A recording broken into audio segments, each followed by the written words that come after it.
Good morning. আমাদের প্রতিদিনকার আধ্যাত্মিক চর্চায় আজকে আবার আমাদের কথামৃত পাঠ এবং আলোচনার দিন। সবাইকে স্বাগত।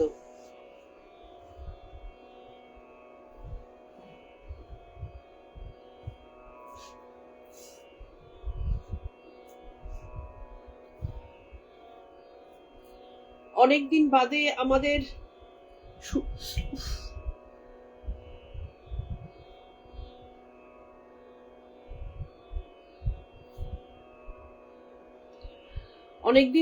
আমাদের শুরু হয়েছে কথামৃত বা আমাদের আধ্যাত্মিক অনুশীলন।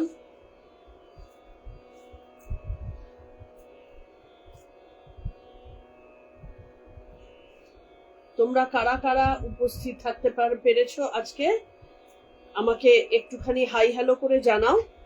আমি দু একজন উপস্থিত হলেই আমাদের শুরু করব।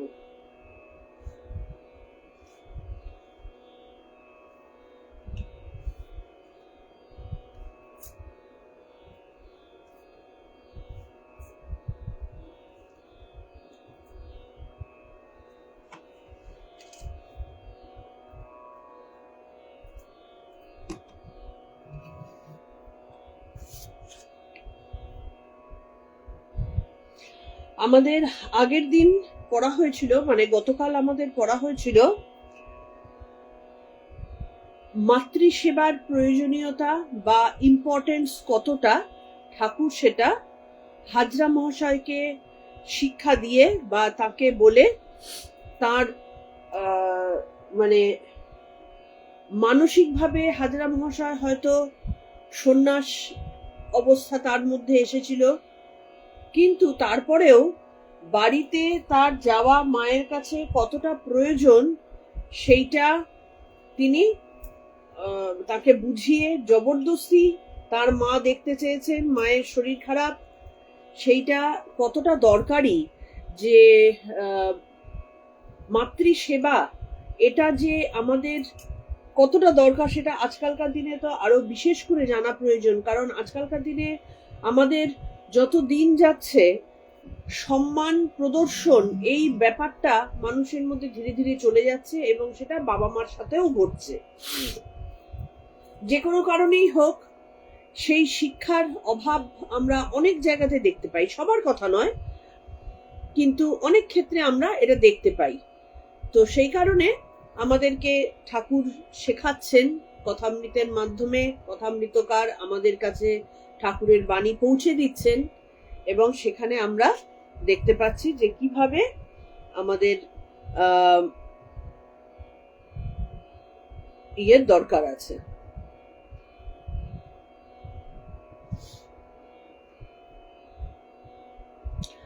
আমার ধারণা আমি গতকাল বোধহয় নোটিফিকেশন দিতে ভুলে গিয়েছিলাম, তো সেই কারণে সবাই আসতে পারছো না। যাই হোক, আমি আমাদের পাঠ শুরু করছি, প্রণাম মন্ত্র দিয়ে শুরু করছি। তব কথামৃতং তপ্ত জীবনং কবিভিরীড়িতং কলমশাপহম শ্রবণমঙ্গলম শ্রীমদাততম ভুবি গৃহন্তি য়ে ভুরিদা জনাঃ। আমাদের আজকে পড়া হবে বেদান্ত ও শুদ্ধাত্মা। হাজরার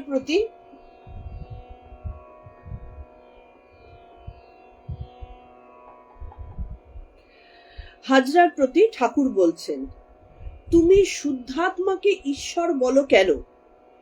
মানে আমরা ঈশ্বর মানে পরম শুদ্ধ অবস্থা, 6 গুণ সরগুণ তার মধ্যে রয়েছে, সেই অবস্থা ঈশ্বরের মধ্যে রয়েছে, ঐশ্বর্যবান যিনি, সবকিছুরই চরম অবস্থা। তো এখানটাতে ঠাকুর জিজ্ঞেস করছেন, শুদ্ধ আত্মাকে ঈশ্বর বলো কেন?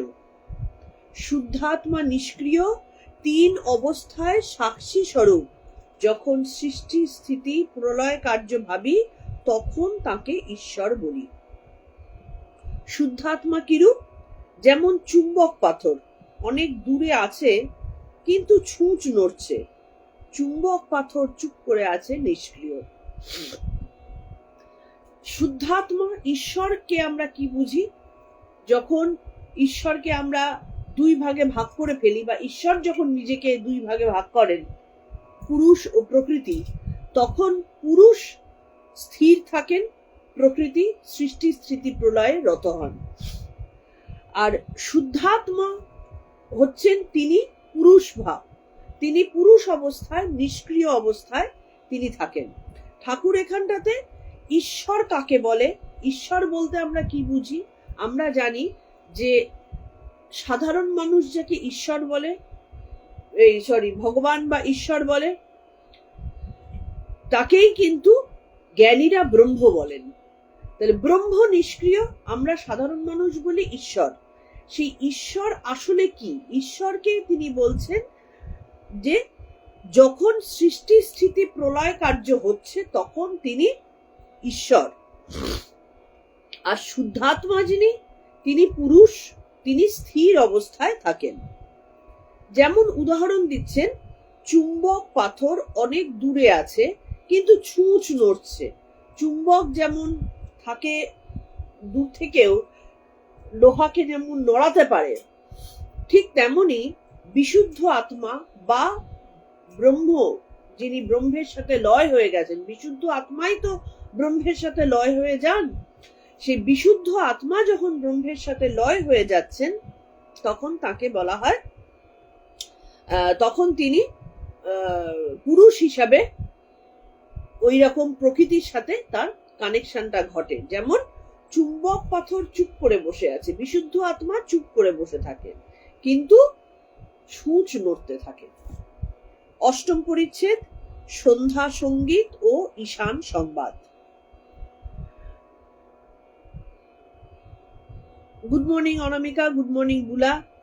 আমি বোধহয় কালকে নোটিশ দিতে ভুলে গিয়েছিলাম, তো সেই কারণে অনেকেই বুঝতে পারেনি। আসলে কালকে আমার একটা মানে পড়ে গিয়ে একটা খুব বাজে চোট লেগেছিল, তো সেই কারণে মানে আমি নিজে এখনো পায়ে কি অবস্থা আমি জানি না, তো সেই ব্যথার চোটে দিতে ভুলে গিয়েছিলাম আর কি, মানে নোটিশ দিতে ভুলে গিয়েছিলাম।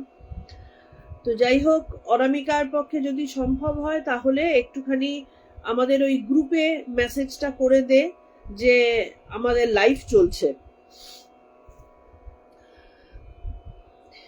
অষ্টম পরিচ্ছেদ, সন্ধ্যা সঙ্গীত ও ঈশান সংবাদ। সন্ধ্যা আগত প্রায়, ঠাকুর পদচারণা করিতেছেন। মণি একাকী বসিয়া আছেন ও চিন্তা করিতেছেন দেখিয়া ঠাকুর তাহাকে সম্বোধন করিয়া সস্নেহে বলিতেছেন, গোটা দুয়েক মার্কিনের জামা দিও। সকলের জামা তো পরি না, কাপ্তেনকে বলবো মনে করেছিলাম, তা তুমিই দিও। মণি দাঁড়াইয়া উঠিয়াছিলেন, বলিলেন, যে আজ্ঞা। ঈশ্বর ভগবান তিনি ভক্তের জন্য সবসময় ভাবেন। তিনি জানেন যে ভক্তের পক্ষে সবসময় এমন কিছু করা সম্ভব হয় না যা দিয়ে তারা তাড়াতাড়ি মুক্তি লাভ করতে পারে। তখন যারা অবতার হিসেবে জন্মগ্রহণ করেন তারা তখন নিজের সেবা করিয়ে, তিনি তো জানেন পরম ভালোবাসায় পরম আদরে তিনি নিজের সেবা করিয়ে ভক্তকে সুযোগ করে দেন যে ভক্ত যাতে ভক্ত যাতে তাড়াতাড়ি ঈশ্বরের কাছে পৌঁছতে পারে। মোমো, শান্ত হয়ে বসো। সেই রকম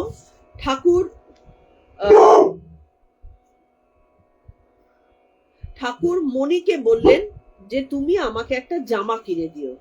এই যে সামান্য একটা ভাব, এই যে সামান্য একটা সেবা, এই সেবার মাধ্যমে যে মণিকে কতখানি উপকার করলেন, কতখানি তিনি দয়া প্রদর্শন করলেন, সেটা যে অবতারকে চিনতে পারে সেই একমাত্র বোঝে। সন্ধ্যা হইল, শ্রীরামকৃষ্ণের ঘরে ধুনা দেওয়া হইল। তিনি ঠাকুরদের প্রণাম করিয়া বীজ মন্ত্র জপিয়া নাম গান করিতেছেন। ঘরের বাহিরে অপূর্ব শোভা। কার্তিক মাসে শুক্লপক্ষের সপ্তমী তিথি। বিমল চন্দ্রকিরণে একদিকে ঠাকুরবাড়ি হাসিতেছে, আরেকদিকে ভাগীরথী বৃক্ষ সুপ্ত শিশুর বক্ষের ন্যায় ঈষৎ বিকম্পিত হইতেছে। ভাগীরথী নদী যে সামনে দিয়ে বয়ে যাচ্ছে সেটা সবাই জানো, আমাদের গঙ্গা। সেই অবস্থা বর্ণনা করা হয়েছে যে সন্ধ্যাকালে কত পবিত্র একটা অবস্থা সৃষ্টি হয়। জোয়ার পূর্ণ হইয়া আসিল। আরতির শব্দে গঙ্গা স্নিগ্ধোজ্জ্বল প্রবাহ সমূহ কলকল নাদ সঙ্গে মিলিত হইয়া বহুদূর পর্যন্ত গমন করিয়া লয় প্রাপ্ত হইতেছিল। ঠাকুর বাড়িতে এককালে 3 মন্দিরে আরতি, কালী মন্দিরে, বিষ্ণু মন্দিরে, শিব মন্দিরে। এটা দক্ষিণেশ্বরে কালী মন্দিরে হয়। সেখানে শিব মন্দির রয়েছে, কালী মন্দির রয়েছে, বিষ্ণু মন্দির রয়েছে। যারা গেছো তারা জানো 3টে মন্দিরে একসাথে আরতি হচ্ছে। দ্বাদশ শিব মন্দিরে এক একটি করিয়া শিবলিঙ্গের আরতি। পুরোহিত শিবের এক ঘর হইতে আর এক ঘরে যাইতেছেন। বাম হস্তে ঘণ্টা, দক্ষিণ হস্তে পঞ্চপ্রদীপ, সঙ্গে পরিচারক, তাহার হস্তে কাঁসর। এটা ভাবলেই বোঝা যায় যে কি অপূর্ব একটা পরিবেশ সেই সময় তৈরি হয়।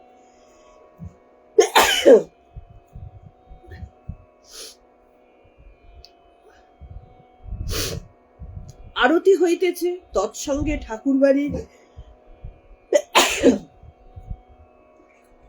দক্ষিণ পশ্চিম কোণ হইতে রোশন চৌকি সুমধুর নিনাদ শোনা যাইতেছে। সেখানে নহবতখানা সন্ধ্যাকালীন রাগ রাগিনী বাজিতেছে। আনন্দময়ীর নিত্য উৎসব যেন জীবকে স্মরণ করাইয়া দিতেছেন, কেহ নিরানন্দ হইও না, ঈশ্বর মানে আনন্দের সমাবেশ।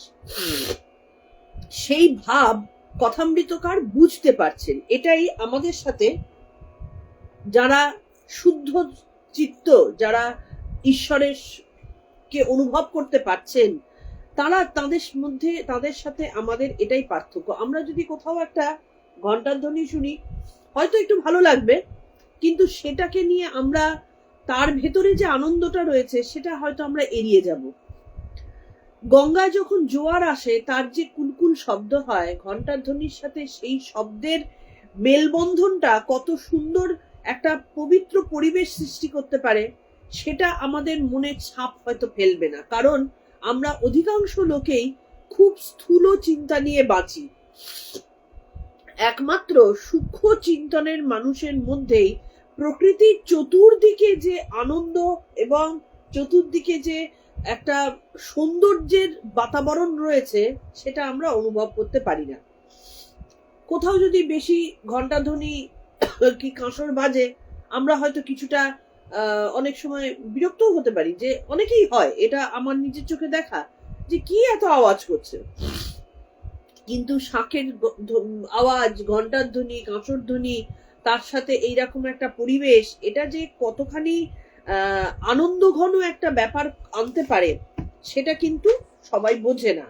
কথামৃতকার বুঝেছিলেন, কারণ তিনি ঈশ্বরের রূপটাকে তিনি সবসময় অনুভব করতে পারতেন, এবং আমাদেরও কর্তব্য তাই। তার এই কথামৃতকারের এই ধরনের কথাগুলো লেখার প্রয়োজনীয়তাটা কি ছিল? মানে তিনি তো যদি ঠাকুরের কথামৃত লিখতে চাইতেন, তিনি তো শুধু ঠাকুরের বাণীগুলো লিখে দিলেই পারতেন, তা করেননি। কিন্তু ওর বহু জায়গায় খেয়াল করে দেখো, পরিবেশটা কত সুন্দর সেইটা তিনি কিন্তু বহু জায়গায় জোর দিয়ে দিয়ে বলেছেন। এই বলার উদ্দেশ্য এটাই যে আমার যতদূর মনে হয়, আমি যেটা অনুভব করেছি, যে আমাদের চারদিকে এখনো, শুধুমাত্র তখনকার কথা না, কিন্তু এখনো আমাদের চতুর্দিকে ঈশ্বর ছড়িয়ে ছিটিয়ে তার আনন্দ ঘন অবস্থাটাকে রেখে দিয়েছেন। আছে, কিন্তু আমরা দেখতে পাই না, কারণ আমরা চোখ তুলে তাকাই না, সেই অনুভূতিটাকে সূক্ষ্ম করি না, যে অনুভূতি দিয়ে ঈশ্বরের মতো একটা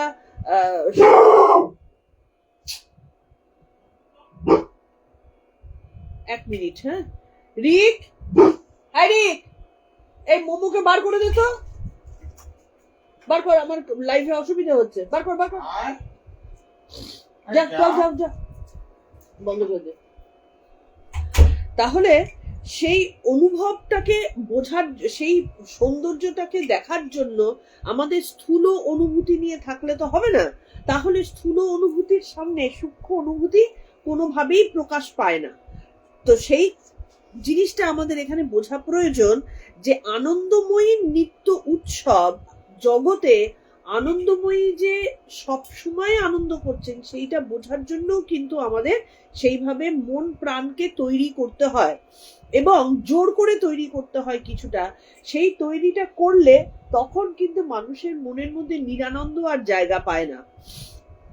আজকে যে সমাজের চতুর্দিকে খেয়ে লাঠালাঠি, হানাহানি বা নিজেদের মধ্যে এত রেষারেষি পুরো ব্যাপারগুলো চলছে, জগতের প্রত্যেকে চলছে। এটা শুধুমাত্র আমাদের বড়সড় যুদ্ধের কথা চিন্তা করলে চলবে না, একদম ক্ষুদ্রাতি ক্ষুদ্র নিজেদের বাড়ির মধ্যে দেখো সেম জিনিস। আমরা আনন্দগুলোকে অনুভব করতে ভুলে গেছি, চোখে দেখতে পাই না। তো সেই কারণে আমাদের ভেতরে নিরানন্দ বাস করে। কিন্তু যদি একবার চোখ তুলে তাকাই তাহলে কিন্তু চতুর্দিকে আনন্দের একটা বাতাবরণ আমাদের চলতে থাকে। আনন্দময়ী সব সময় প্রকাশ করেন নিজেকে, সেটাই এখানে বলা হয়েছে। যেন জীবকে স্মরণ করাইয়া দিতেছেন, কেহ নিরানন্দ হইও না, ঐহিকে সুখ দুঃখ আছেই, থাকে থাকুক, জগদম্বা আছেন, যা আছে থাকুক না। আজকে যদি পাশের ওই দূরে কোথাও কিছু একটা ঝামেলা হয়, কি দূরে কোথাও যদি কিছু গন্ডগোল হয়, আমরা কতখানি মাথা দিই না, তার কারণ আমাদের সাথে ওইটার কোনো অ্যাটাচমেন্টই নেই। তাই সেম জিনিস মানে ঈশ্বর যেন বোঝাচ্ছেন যে ঐহিক সুখ দুঃখ তো থাকবেই, যেটা পৃথিবীর ধর্ম। পৃথিবীতে জন্মালে, পৃথিবীতে থাকলে তার ঐহিক সুখ দুঃখ সবসময় থাকবে।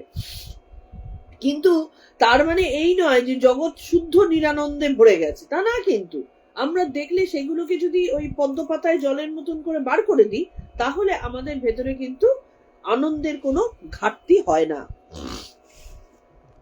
আমাদের মা আছেন, আনন্দ করো।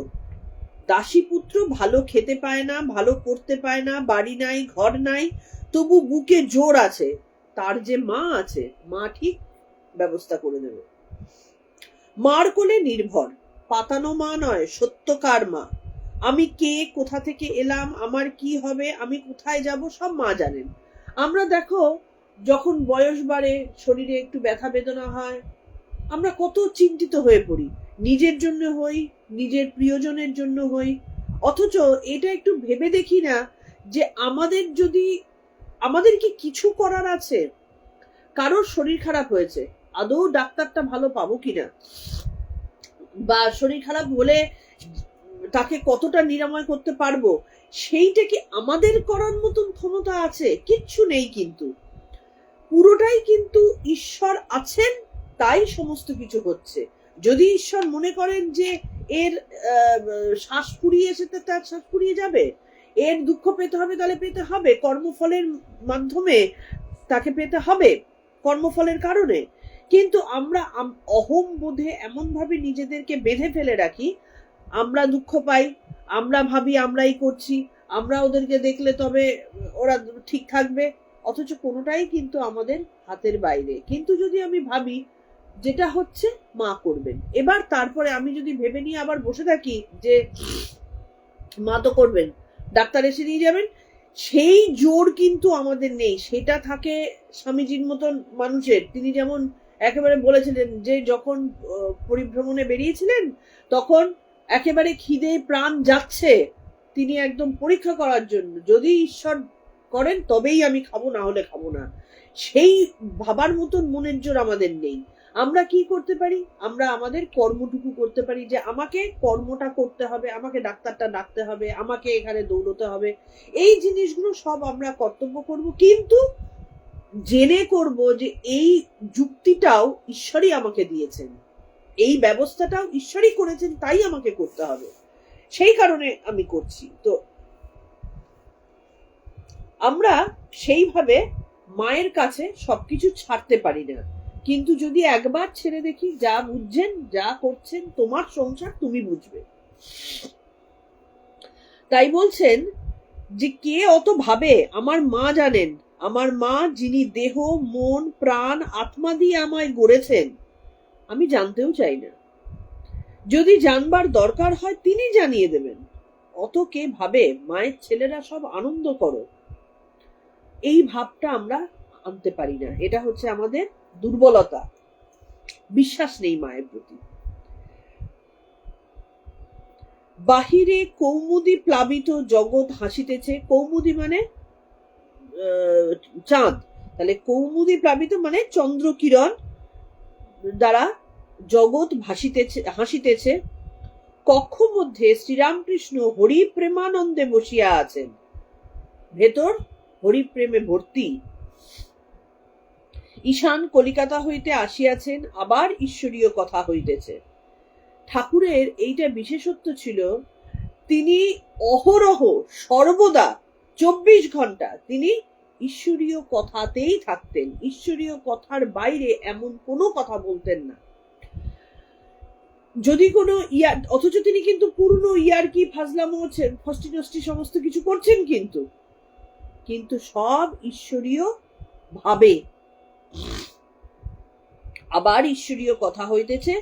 ঈশানের ভারী বিশ্বাস, বলেন একবার যিনি দুর্গা নাম করে বাড়ি থেকে যাত্রা করেন, তার সঙ্গে শূলপাণি ত্রিশূল হস্তে যান, বিপদের ভয় কি, শিব নিজে রক্ষা করবেন।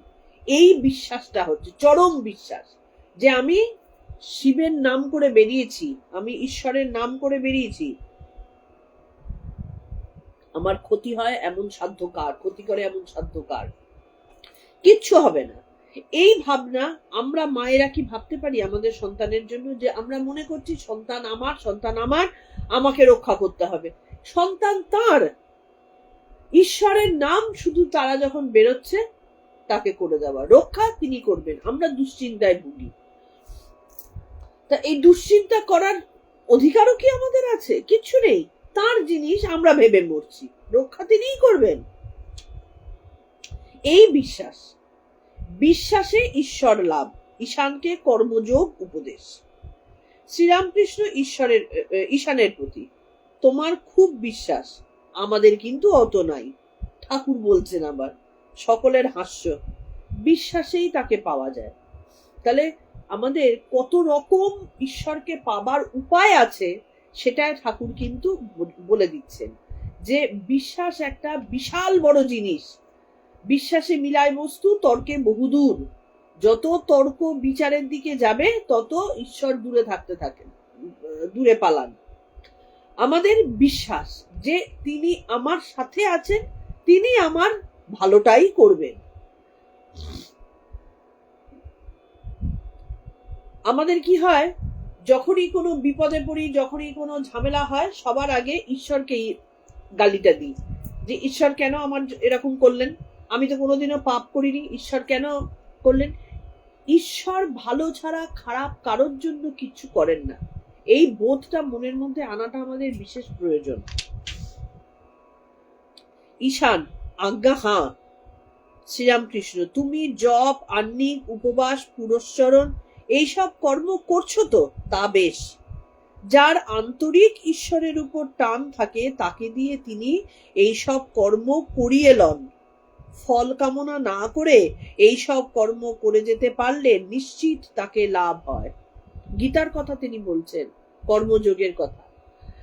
কারোর যদি ঈশ্বরে দুরকম হয়, অনেক সময় আমরা ছুচিবাই থেকে বা মানে আমাদেরকে পুণ্য লাভ করতে হবে এই ভেবে, হ্যাঁ, আমার এইগুলো করলে 5টা লোকে বলবে আমি কত আচারী মানুষ, এই ভেবে আমরা অনেক সময় এই সমস্ত উপোস কাপাস পুজো আশা না করলে অমঙ্গল হবে, এই ভেবে আমরা করি।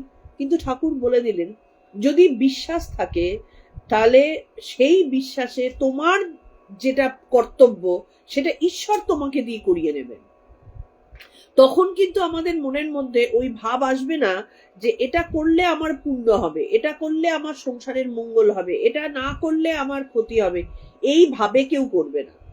যেমন আমরা যখন কোনো কারণে ভালোবাসার দ্বারা বাবা মার সেবা শুশ্রূষা করি, কি তাকে কিছু একটা করি, আমরা তখন কি করি, ভালোবাসার থেকে করছি। আমরা তখন কিন্তু ভাবছি না যে মা আমাকে তাহলে ভালো বলবে, কি আমি যদি মায়ের সেবা করি তাহলে আমার পুণ্য হবে, এইগুলো কিন্তু ভেবে করি না, জাস্ট ভালোবাসার থেকেই করি। তাহলে ঈশ্বর করিয়ে নেন, আর ঈশ্বর যখন করিয়ে নেন তখন কিন্তু আমাদের মধ্যে ফলাকাঙ্ক্ষা থাকে না। সেটাই বলছেন, ফল কামনা না করে এইসব কর্ম যদি করে যেতে পারো তবে নিশ্চিত তাকে লাভ হয়।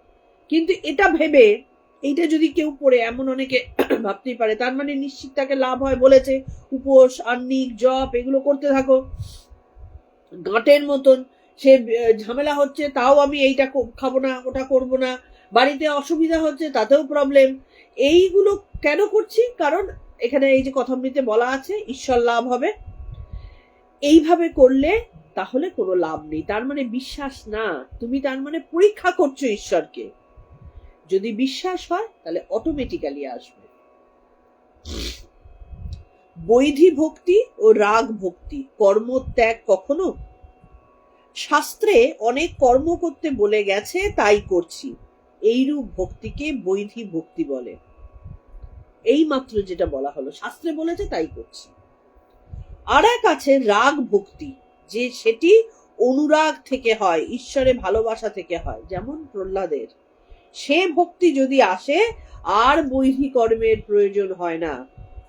বৈধি কর্মে অনেক পরিশ্রম করে করে করে করে অনেক সময় লাগে ঈশ্বরের কাছে পৌঁছতে, কারণ আমি ওই একটু একটু একটু একটু করে এগোচ্ছি। কিন্তু একটু একটু করে যখন আমরা এই ধরনের কর্মগুলো করব, একটা সময় আসবে জ্ঞান লাভ হবে। কি জ্ঞান লাভ হবে? তখন বোঝা যাবে যে এই যে বৈধি কর্মগুলো করা হচ্ছে, এগুলো এগুলো মানে আমাকে দিয়ে আমি যদি জোর করে করি সেটা কোনো কাজের হলো না। সেটা কাজের হলো কি, আমার ভেতরে জ্ঞান লাভের একটা সহায়ক হলো। কিন্তু যদি ভালোবাসার থেকে আসে, মানে অটোমেটিক্যালি আমার ছেলে এখনো খায়নি তাই আমি এখন খাবো না, ভালোবাসার থেকে। যদি আমি মনে ভাবি আমার ছেলে খায়নি, আমিও মা হিসেবে না খেয়ে বসে থাকি, তাহলে আমার ছেলে বুঝবে যে মা তাকে কতটা ভালোবাসে, তাহলে ছেলেও বয়সকালে আমাকে দেখবে বা তার মধ্যে আসবে। হলো না, এখানেই গন্ডগোল হয়ে গেল। রাগ ভক্তি যেটা, সেটা ভেতর থেকে অটোমেটিক্যালি আসবে, তখন আর বৈধি কর্মের প্রয়োজন হয় না। নবম পরিচ্ছেদ, সেবক হৃদয়ে। সন্ধ্যার পূর্বে মনি বেড়াইতেছেন ও ভাবিতেছেন, রামের ইচ্ছা এটি তো বেশ কথা, এতে তো প্রিডেস্টিনেশন আর ফ্রি উইল, লিবার্টি আর নেসেসিটি, সবকিছুই রামের ইচ্ছা। এতে তো প্রিডেস্টিনেশন, সবকিছু করাই আছে, রামের ইচ্ছা, রাম জানে, আমার কোনো দায়বদ্ধতা নেই। এটা একটা গল্প ছিল, গল্পটার মধ্যে আমরা যাচ্ছি না, যে একজন ওই যে উকিল জেরা করছে অপরাধীকে, সে সবকিছুই বলে রামের ইচ্ছা, আমি আর কিছু জানি না। সুতরাং তাকে সবই তো রামের ইচ্ছায় এই হলো, রামের ইচ্ছায় ওই হলো, রামের ইচ্ছায় চোর আসলো। উকিল তখন বুঝতে পারলেন যে এই লোকটা রীতিমতো ভক্ত লোক, সে নিজে কিছু জানে না, মানে তাকে বিনা দোষে তাকে অপরাধী করে ধরে নিয়ে যাওয়া হয়েছিল আর কি। তারপরে এই রামের ইচ্ছে কথাটার মাধ্যমেই সে কিন্তু মুক্তি পায়।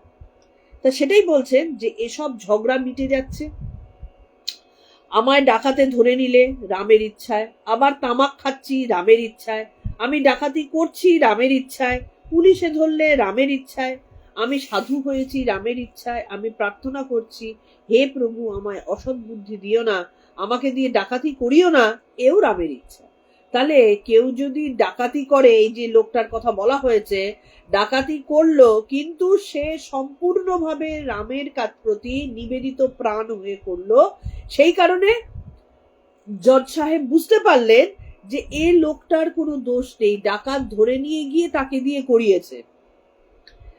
যে জজ সাহেব, তার কিন্তু কিছু এলো গেল না, তিনি স্বাভাবিকভাবেই বিচার করলেন, কিন্তু এই লোকটার প্রবল বিশ্বাস যা কিছু হচ্ছে রামের ইচ্ছায়, আমার কোনো দায়বদ্ধতা নেই, সুতরাং তার উপরে খারাপ জিনিস আর কাজ করতে পারলো না, যদিও সে ডাকাতি করেছিল। কিন্তু সে যে নিরাপরাধ এইটা বোঝা গেল তার এই রামের ইচ্ছায় মনোভাব থেকে। সৎ ইচ্ছা অসৎ ইচ্ছা তিনি দিচ্ছেন। তাহলে যখন অসৎ ইচ্ছা আসছে তিনি দিচ্ছেন, এই ভাবটা যদি মনের মধ্যে আসে, তখন কি আর অসৎ অসৎ থাকবে? না অসৎ কাজ করা যাবে? সম্ভব না। তখন তো ঈশ্বরের মনোভাব চলে আসবে। সুতরাং অসৎ কর্ম ঈশ্বর দিচ্ছেন ঠিকই, কিন্তু যে মুহূর্তে ঈশ্বর দিচ্ছেন এই বোধে আমি নিজেকে করে দিতে পারবো, মানে একেবারে এস্টাবলিশ করে দিতে পারবো, তখন তো আর অসৎ কাজ হাত দিয়ে বেরোবেই না।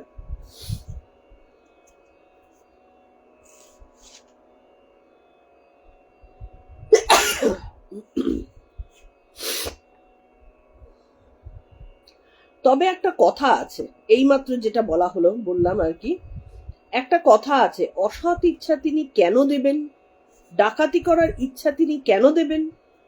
তার উত্তরে ঠাকুর বলেন এই, তিনি জানোয়ারের ভিতর যেমন বাঘ সিংহ সাপ করেছেন, গাছের ভিতর যেমন বিষ গাছ করেছেন, তেমনি মানুষের ভিতরও চোর ডাকাত করেছেন।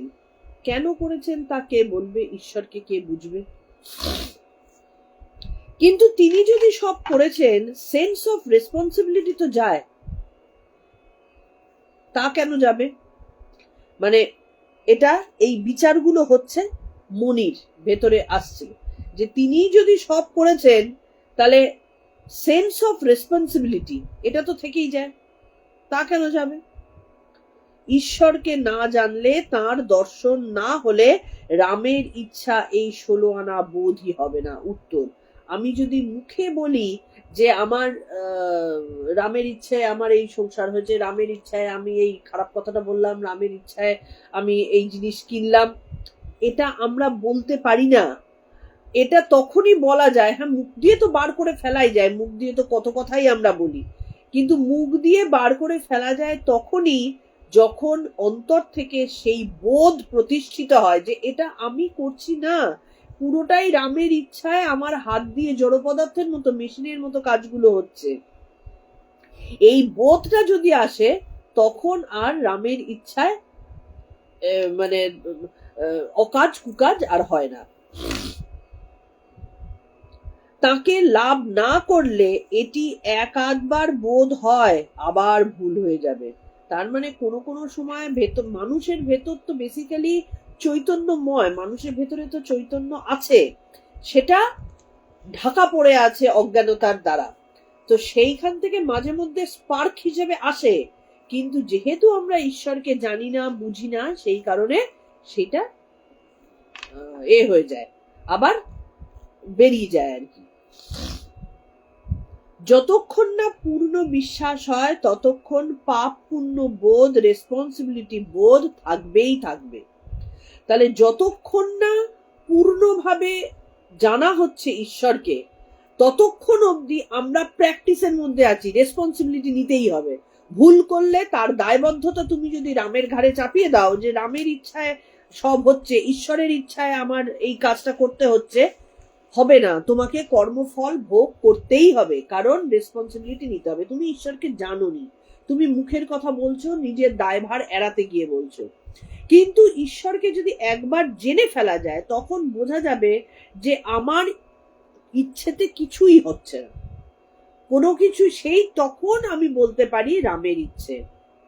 হ্যাঁ মিতাদি, সরি, এটা দোষটা আমার, কারণ কালকে আমার একটা পায়ে খুব বাজে রকমের অ্যাক্সিডেন্ট মতন হয়েছে, তো আমি ওই ব্যথার চোটে নোটিফিকেশন দিতে ভুলে গিয়েছিলাম আর কি, সেই কারণেই পারিনি। ওই জন্য আজকে অনামিকাকে বলেছিলাম যে আমি শুরু করছি, এটা যেন একটু জানিয়ে দেয়। তো যাই হোক, এবার এই ঠাকুর বুঝালেন রামের ইচ্ছা তোতা পাখির মতো, রামের ইচ্ছা মুখে বললে হয় না। যতক্ষণ ঈশ্বরকে জানা না হয়, তার ইচ্ছায় আমার ইচ্ছায় এক হয় না। যতক্ষণ না আমি যন্ত্র ঠিক বোধ হয়, ততক্ষণ তিনি পাপ পুণ্য বোধ, সুখ দুঃখ বোধ, সূচি অসুচি বোধ, ভালো মন্দ বোধ রেখে দেন, সেন্স অফ রেসপন্সিবিলিটি রেখে দেন। তা না হলে তার মায়ার সংসার কেমন করে চলবে? তাহলে এই জগৎ তো মায়ার সংসার, তিনি যদি পাপ পুণ্য বোধ না রাখেন, সংসার তো থাকবে না। সবাই যদি সত্যগুণী সম্পন্ন হয়ে যান, সংসার থাকবে কি করে? তাহলে তাকে জানতে না পারার এই যে লুকোচুরি খেলাটা, এই খেলাটা তিনি এই কারণেই খেলেন। আমি লুকোচুরি খেলবো, কিন্তু চোরও মনে করে যে চোর ভগবান, যে আমাকে যারা খুঁজছে তারা খুঁজে পাক। ওই জন্য তিনি, আমরা 1 পা এগোলে তিনি 10 পা এগিয়ে আসেন, কিন্তু আমরা তো 1 পাও এগোই না। তাহলে যতক্ষণ না আমাদের ঈশ্বরকে পূর্ণরূপে জানা হচ্ছে, পূর্ণ বিশ্বাস আসছে, এবং নিজেকে যন্ত্র আর তিনি যন্ত্রী, এই বোধ যতক্ষণ না আসছে, আমরা ওই তোতা পাখি যা সারাদিন ধরে হরিনাম করে যাচ্ছে, যে হরিবোল হরিবোল হরিবোল করে যাচ্ছে, যেই তাকে বেড়ালে ধরলো তখন ট্যাঁ ট্যাঁ করে চিৎকার করছে। আমাদের সেই অবস্থা। যখনই বিপদ আসে, কোথায় ভগবান, কোথায় বড়দের কথা, কোথায় সন্ন্যাসীদের উপদেশ, সব ভুলে গিয়ে সেই হাউমাউ চিৎকার শুরু করি। কিন্তু যদি ঈশ্বরে পূর্ণ বিশ্বাস হয়, তখন আমাদের মধ্যে কি হচ্ছে ওই সিনেমায় যেমন আমরা দেখি, সেই রকম ভাবে চোখের সামনে সব ভালো মন্দ সুখ দুঃখ সব এসে যাবে। এবার দেখো, আমরা যখন সিনেমা দেখি তখন কি আমাদের কি বলে, চোখে দুঃখের কোনো জিনিস দেখলে চোখে জল আসে না? আসে তো। দুঃখের জিনিসে চোখে জল আসে, আনন্দের জিনিসে হাসছি, ভয়ের জিনিসে ভয় পাচ্ছি, সবই তো হচ্ছে। কিন্তু আমাদের মনের ভেতরে জানি ওটা তো সিনেমা। আমাদের জগৎটাও যে সেই রকম, সেইটা আমরা বোধে আনতে পারি না, যে জগতে এই মায়ার সংসারটাও কিন্তু বেসিক্যালি একটা সিনেমাই বটে। এটা কিন্তু হয়ে যাচ্ছে চোখের সামনে, আমরা দ্রষ্টা হিসেবে সেটাকে দেখতে পারি না। আমরা নিজেদেরকে জড়িয়ে নিয়ে আমরা মনে করি পুরোটাই আমাদের সাথে জড়িয়ে হচ্ছে, আমাদের দ্বারা হচ্ছে। ঘটনাটা তো তা নয়। তাহলে ঠাকুর কি বলছেন, যতক্ষণ পর্যন্ত সেই জানাটা না হচ্ছে যে তিনি যন্ত্রী আর আমি যন্ত্র, ততক্ষণ অবধি এই পাপ পুণ্য থাকবে, সূচি অসুচি থাকবে, তোমার সুখ দুঃখ থাকবে। কিন্তু যখন তিনি সব, তার কথাতেই সব হচ্ছে, এইটা যখন চলে আসবে, তখন আর অন্য কিছু থাকার জায়গা কোথায়? ঠাকুরের ভক্তির কথা যত ভাবিতেছি তত অবাক হইতেছি। কেশব সেন হরিনাম করেন, ঈশ্বর চিন্তা করেন, অমনি তাকে দেখতে ছুটেছেন, অমনি কেশব আপনার লোক হলেন।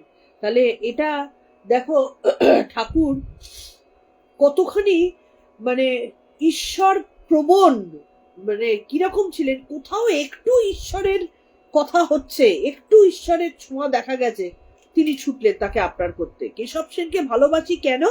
কারণ কেশব ঈশ্বরের নাম করে। সেই জন্য এটা কিন্তু আমাদের বলা হয়, যেখানে ভাগবত পাঠ হয়, যেখানে ভাগবত আলোচনা হয়, ভাগবত মানে ভাগবত বই বলছি না, ভগবত ঈশ্বরীয় আলোচনা যেখানে হয়, সেখানে সর্বদা ঈশ্বর বাস করেন। কোন রূপে বাস করেন সেটা নিজেদেরকে বুঝতে হবে। আজকে আমরা এই যে আলোচনা করছি, অবশ্য অবশ্য ঈশ্বর বাস করছেন, সেটা আমার এখানেও করছেন, তোমাদের ওখানেও করছেন। কি রূপে বাস করছেন? সুচিন্তা রূপে বাস করছেন। কি রূপে বাস করছেন? আনন্দ রূপে বাস করছেন। কারণ যখন আমরা এই কথাগুলো বলে মানে শুনে আলোচনা করে যখন আমরা ফোনটাকে অফ করছি, আমাদের মনের ভেতর কিন্তু একটা ভাবে পরিপূর্ণ থাকে। আমরা সেই কথাগুলোকে চিন্তা করি, ভাবি, আমাদের ভেতরে কাজ করে। তাহলে তিনি ভগবানের তো অনন্ত রূপ, অনন্ত কোটি অনন্ত রূপ। তো তিনি কোন রূপে আছেন? সবসময় কি মানুষ রূপেই আসবেন, না সবসময় তিনি ওই মুকুট ধরে চূড়ামণি পরে এরকম ভাবে আসবেন, 4 হাত পা নিয়ে? না, তিনি যে কোনো রূপে আসতে পারেন। তিনি সুবুদ্ধি রূপে আসছেন, তিনি সুচিন্তা রূপে আসছেন, তিনি একটা সুস্থ পরিবেশ রূপে আসছেন, সেই রূপে আসছেন। আমরা ধরতে পারছি না, কারণ ওই যে শ্রীম যেরকম করেছেন, যে আনন্দ ঘন পরিবেশটাকে বুঝতে গেলে সেই সূক্ষ্মাতি সূক্ষ্ম মনটাকে তৈরি করতে হয়। কেশব সেন হরিনাম করেন, ঈশ্বর চিন্তা করেন, অমনি তাকে দেখতে ছুটেছেন, অমনি কেশব আপনার লোক হলেন। তখন কাপ্তেনের কথা আর শুনলেন না। সামনে কাপ্তেন আছে, সে ঈশ্বর কথা বলছে না, কেশব সেন ঈশ্বর কথা বলছে, সুতরাং সে আমার নিজের, কাপ্তেন যেই হোক না কেন। তিনি বিলাতে গিয়েছিলেন, সাহেবদের সঙ্গে খেয়েছেন, কন্যাকে ভিন্ন জাতিতে বিবাহ দিয়েছেন, এসব কথা ভেসে গেল। কি করেছে ঠাকুর দেখলেনই না। বিলেতে গিয়ে অখাদ্য কুখাদ্য খেয়েছে, নাকি কেশব সেন তার মেয়েকে অন্য জাতিতে বিয়ে দিয়েছে। তখনকার দিনে তো জাতপাত সাংঘাতিক ছিল। তো সেগুলো ভেসে গেল। কি ঈশ্বর চিন্তা করে কেশব সেন, সুতরাং আর তার মধ্যে কিছু দোষ থাকতেই পারে না।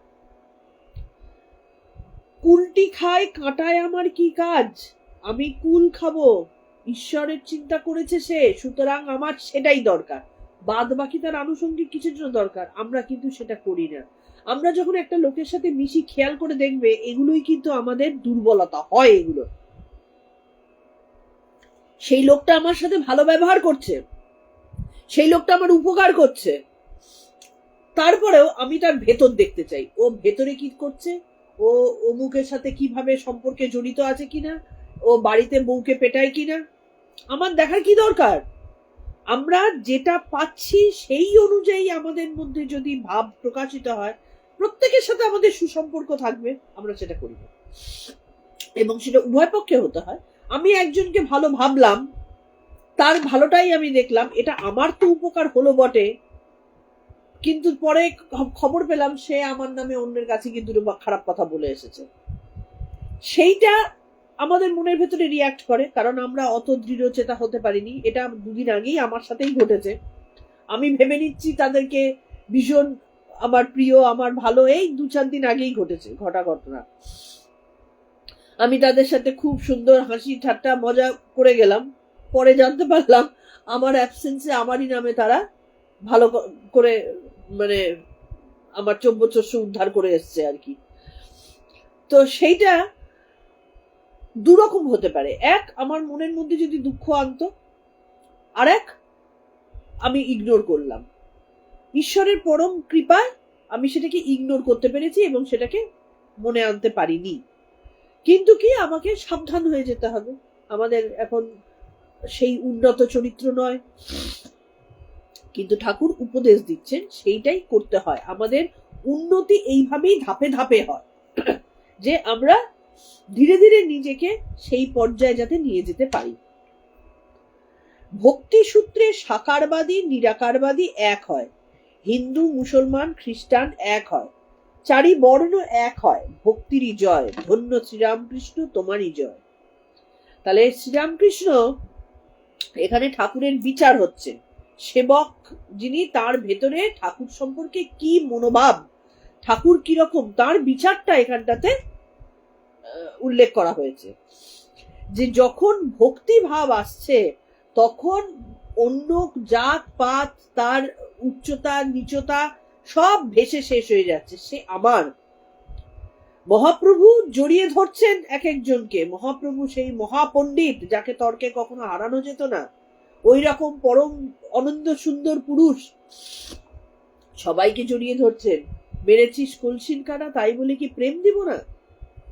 তো যাই হোক, সে মুখ দিয়ে হরিনাম করছে, সুতরাং সে আমার নিজের, ব্যাস, আর আমার কিছু দেখা দরকার নেই।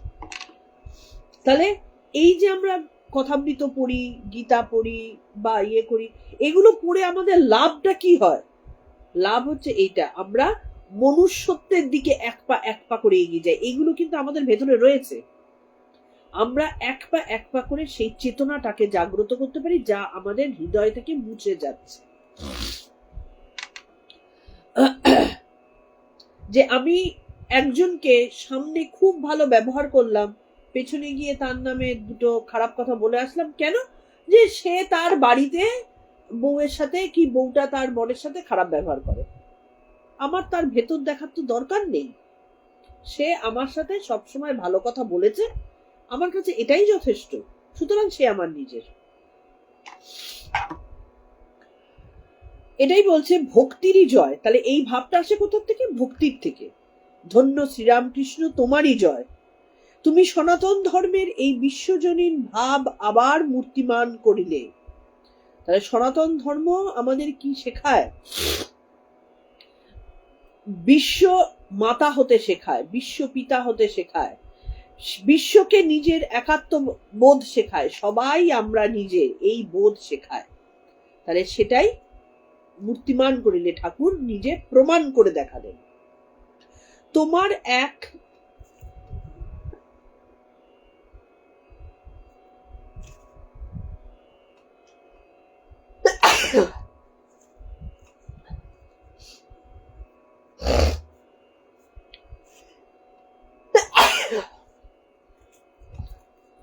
তুমি সনাতন ধর্মের এই বিশ্বজনীন ভাব আবার মূর্তিমান করিলে, তাই বুঝি তোমার এত আকর্ষণ।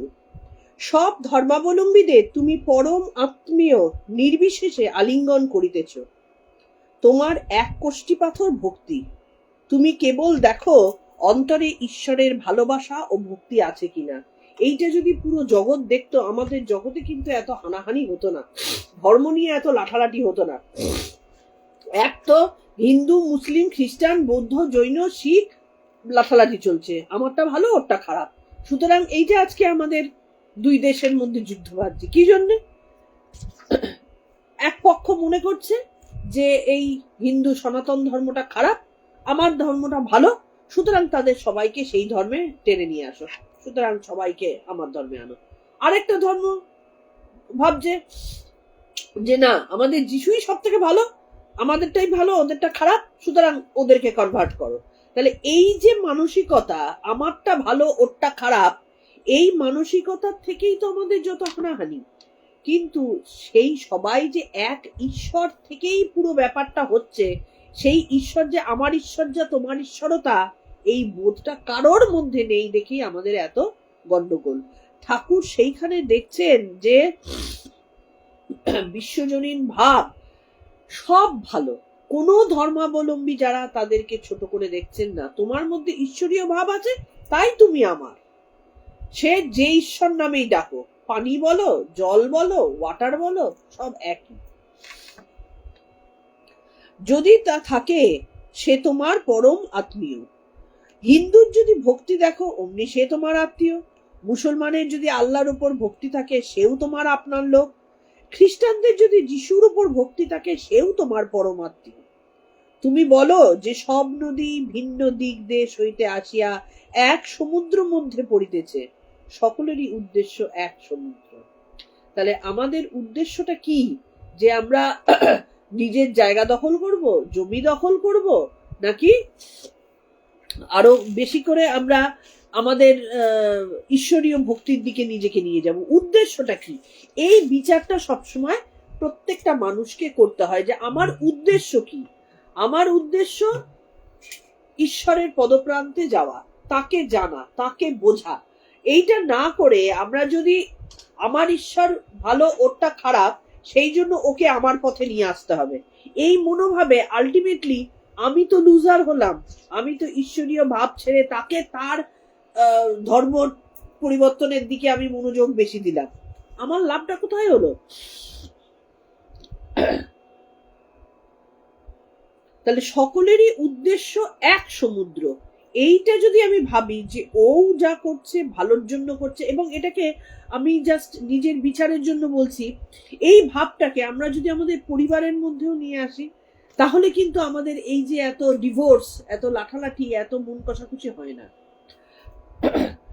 বর যে সে যদি ভাবে, হাজবেন্ড, যে আমার বউ যা করছে আমাদের ভালো ভাবার জন্যই করছে, হতে পারে সে ছড়িয়ে ফেলছে কিছু ক্ষেত্রে, তার দুর্বলতা থাকতে পারে, তার অসুস্থতা থাকতে পারে, তার অজানা কিছু জিনিস থাকতে পারে, সে ছড়িয়ে ফেলছে, কিন্তু তার উদ্দেশ্যটা হচ্ছে আমার সংসারে ভালো করা।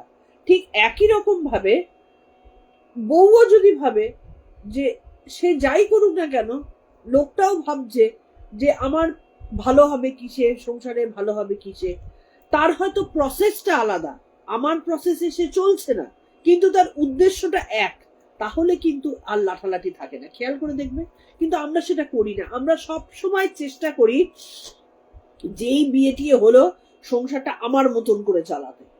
দেখবে খেয়াল করে, আমার যেটা ভালো লাগছে, আমি যেটাতে কমফোর্টেবল, আমি যেভাবে ছোটবেলা থেকে শিখেছি, সেইভাবে আমরা সংসারটাকে চালাতে চাই। এটা ভুলে যাই যে যার কাছে আমি এসেছি, যে যাকে আমি বিয়ে করেছি, সে তো আরেকটা পরিবেশে আরেক রকম ভাবে পরিণত হয়েছে। তাহলে তার একটা প্রসেস আছে, সেই প্রসেসটাকে আমার চেঞ্জ করার কোনো অধিকার নেই। এইটা বোধ করে যদি ছেড়ে দেওয়া যায় এবং নিজে উভয়ের মনোভাবকে যদি অ্যাকসেপ্টেন্স দেওয়া হয়, ভালোবাসা দেওয়া হয় এবং বোঝা যায় যে সবারই উদ্দেশ্যটা এক, তাহলে কিন্তু দুজনের মধ্যে মিউচুয়াল আন্ডারস্ট্যান্ডিং এ অবশেষে দুজনেই দুজনের কিছু জিনিস নেয়, কিছু জিনিস দেয়। সেটা আমরা করি না। তার মানে দেখো, ঈশ্বরীয় কথা আমাদের জাগতিক চিন্তা ভাবনার মধ্যে কিভাবে প্রভাব ফেলতে পারে। ঠাকুর এই জগৎ স্বপ্নবৎ বলছেন না। ঠাকুর কিন্তু বেদান্তবাদী হলেও তিনি আমাদের ভক্তিবাদের দিকে ঠেলে দিয়েছেন। ঠাকুর চরম বেদান্তবাদী, কিন্তু তিনি ভক্তির দিকে ঠেলে দিয়েছেন কেন? কারণ কলিযুগে ওই বেদান্ত চিন্তা করা মুশকিল হয় না, তাই তিনি জগৎকে স্বপ্নবৎ বলছেন না। বলেন তাহলে ওজনে কম পড়ে, মজা করে বলছেন মায়াবাদ নয়, বিশিষ্টাদ্বৈতবাদ, বিশিষ্ট অদ্বৈতবাদ। এটা আরেকটা আমাদের স্কুল অফ থটস আর কি, আমাদের এই যে দর্শন শাস্ত্রের একটা পথ আর কি। মায়াবাদ একটা পথ, বিশিষ্ট অদ্বৈতবাদ একটা পথ। ঠাকুর সেইটাকে ফলো করছেন। কেননা জীব জগৎ অলিক বলছেন না, মনের ভুল বলছেন না। যেটা অদ্বৈতবাদী যারা, তারা কিন্তু সেটাই বলেন যে এগুলো মায়া, এগুলো ভুল, কিন্তু এটা সবার জন্য না। তিনি বিশিষ্ট অদ্বৈতবাদ। তিনি কি বলছেন? ঈশ্বর সত্য, একমেব দ্বিতীয়ম। আবার মানুষ সত্য, জগৎ সত্য, জীব জগৎ বিশিষ্ট ব্রহ্ম। তাহলে ব্রহ্মকে তিনি, এটাই বিশিষ্ট অদ্বৈতবাদের বিশেষত্ব। অদ্বৈতবাদ যেমন ব্রহ্ম সত্য, জগৎ মিথ্যা, জগৎ স্বপ্নবৎ, কিন্তু ঠাকুর দেখো পুরো জিনিসকে কি বলছেন? ব্রহ্মও সত্য, জগৎও সত্য। জগৎ কিরকম সত্য? জগৎ বিশিষ্ট ব্রহ্ম, ব্রহ্ম ছাড়া জগতে কিছু নেই, এটাই হচ্ছে কথা। তাহলে জগৎ আছে আমার মধ্যে, যতক্ষণ সেই জ্ঞান লাভ না হচ্ছে, আমার পায়ে এই যে ব্যথাটা হয়েছে, নড়তে পারছি না, বসতে পারছি না, কিছু করতে পারছি না, 14 বার নড়াচড়া করছি, তাহলে এটা কি নেই? এখন আমি কি করে বলবো নেই? আমি যখন সম্পূর্ণভাবে শরীরকে ত্যাগ করতে পারবো, শরীর থেকে মনকে শেষ করে দিতে পারবো, তখন আমি বলতে পারবো। তার আগে তো আছে তো। তাহলে এটাও সত্য, ওটাও সত্য। অদ্বৈতবাদে এই চিন্তা কিন্তু করে না। সেই কারণে ঠাকুর শ্রী রামকৃষ্ণ ছিলেন বিশিষ্ট অদ্বৈতবাদী। তিনি বলছেন জীব জগৎ বিশিষ্ট ব্রহ্ম। ব্রহ্ম কিরকম না? জীব জগৎ নিয়ে।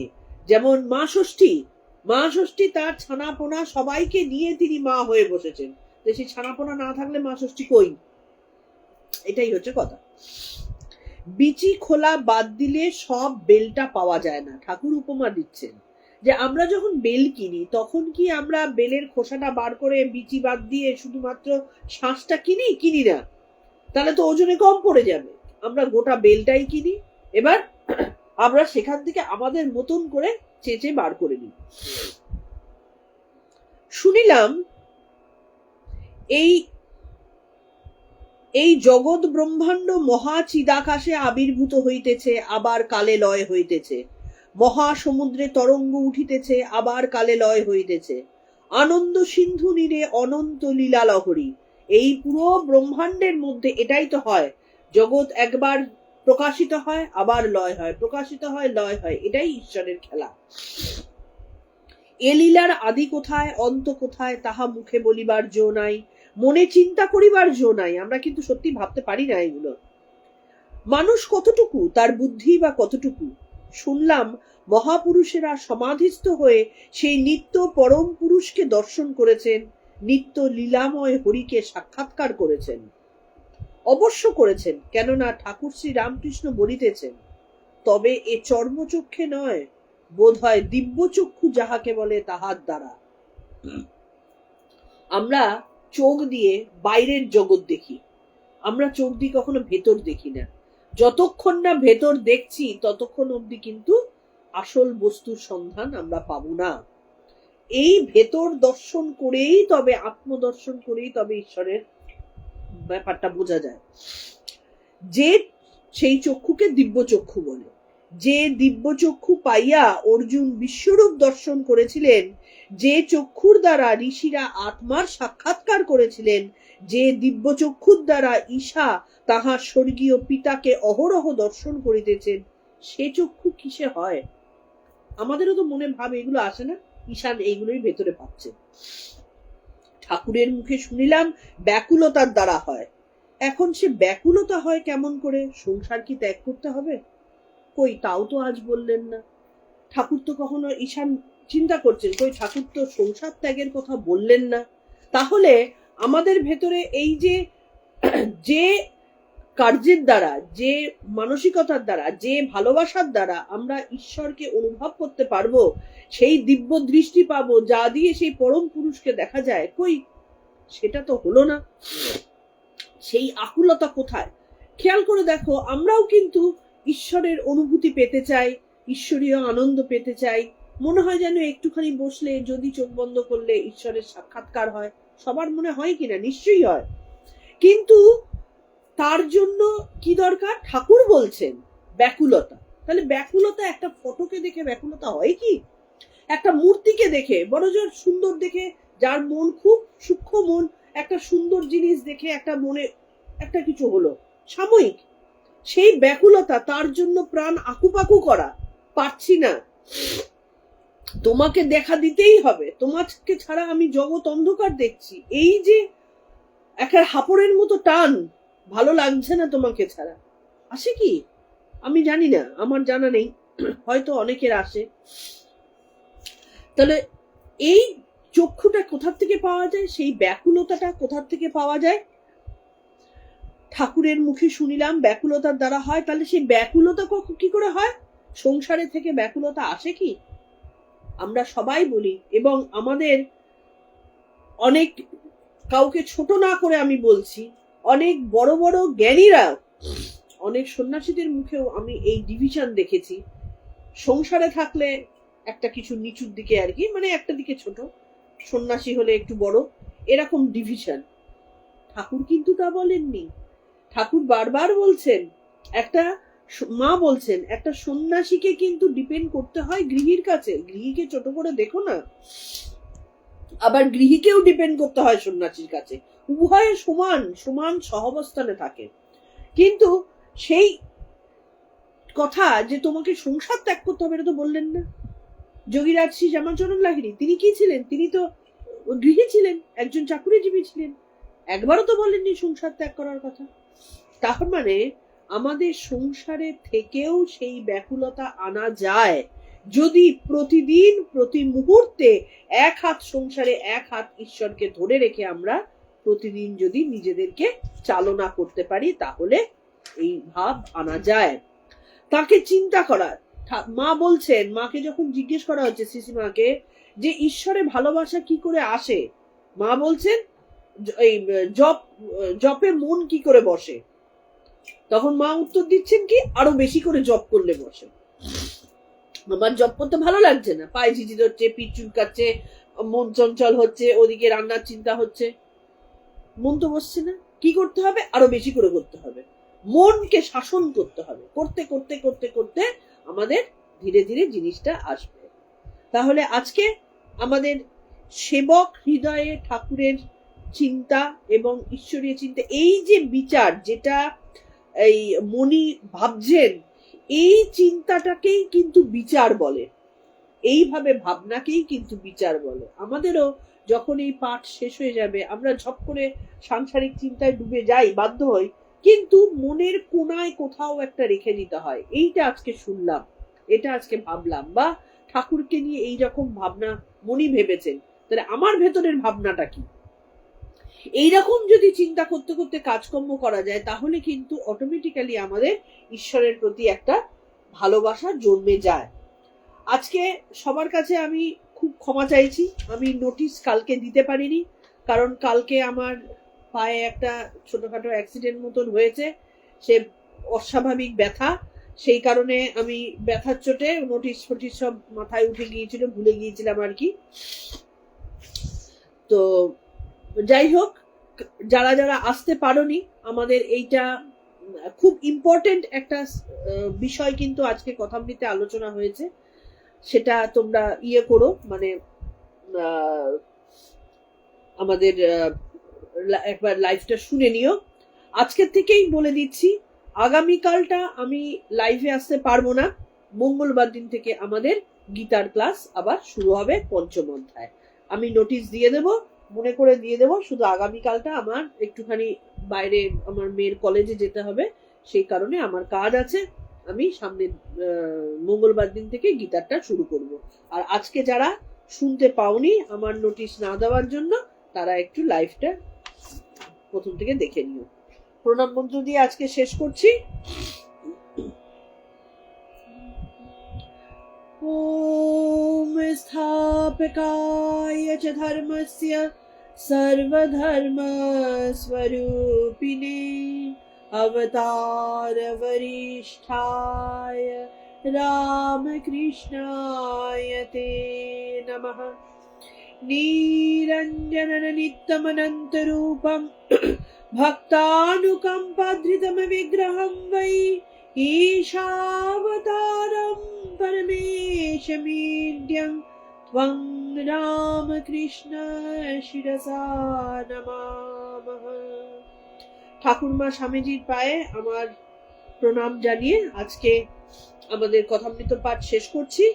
পরশুদিন আমাদের গীতার ক্লাস আবার শুরু হবে।